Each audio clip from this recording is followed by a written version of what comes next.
Oh hi there big boys and welcome to my review of Drawngeon, Dungeons of Ink and Paper for Nintendo Switch.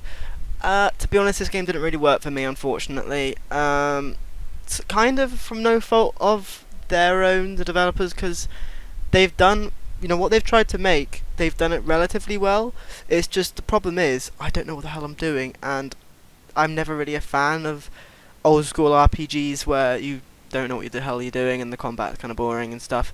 But anyway, let's get into it. So yeah, it's basically an old school style RPG, first person perspective, sort of real time combat, but kind of not very involved, where you just sort of press a button and you move on a grid, and it's just, yeah, that kind of vibe. I'm sure you know it. Luckily though, the game does something quite unique. It's got a nice little hand-drawn sort of paper-based art style, which I quite like, although a lot of the textures are quite low resolution, to be fair, which kind of ruins the aesthetic a bit. But some of the other ones look absolutely lovely, and I quite like it. It gives it a very unique vibe, and it's all quite fun. Probably helps with performance as well, to be honest. 'Cause it seems to run decently well on Switch. Not perfect, but fine enough. And yeah, the main problem I had with this game is that it was just really hard to know what the hell you were doing. Like, even the controls just didn't feel right in any way whatsoever. Like moving, you couldn't really move.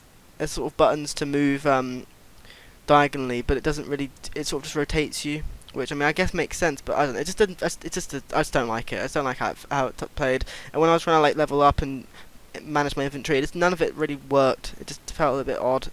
Luckily, the game is very, very cheap, so you're gonna get your money's worth especially if you're a fan of this style game. But just be aware of that. I think that isn't got modern what's the word? Sort of modern UI and stuff like that, modern gameplay. It all feels very outdated.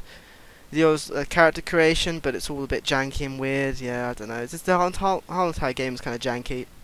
The writing's fun though. I like the writing, and there are kind of like quests, kind of, but I don't know. It's kind of weird. It's just, yeah. And plus, when I died, I had to restart the entire game, which I didn't really like. I don't know if I didn't work out how to save, but it's a bit of an odd one. It's a bit of an odd one, and yeah, for me, I wasn't a fan of it. To be honest, I also found it quite difficult. Maybe that's because I just wasn't upgrading my characters or something. I don't know. It has got some sort of meta progression style thing, but it wasn't great. Yeah, I feel like this will appeal to a lot of. Well, it will appeal to some people, and a lot of those some people, if that makes sense. It's not going. It's quite a niche game, but it's not too bad. It's still getting updates, so it can't. At least they're still putting effort into the game. But personally, the game didn't do anything for me, I'm afraid. But there we are. That's just how it is, I'm afraid. That's just how it is for me. But if you like the game, you can get it on Steam or Switch or a lot of other places if you're interested. So thanks for watching, big boys. It's important time, and bye.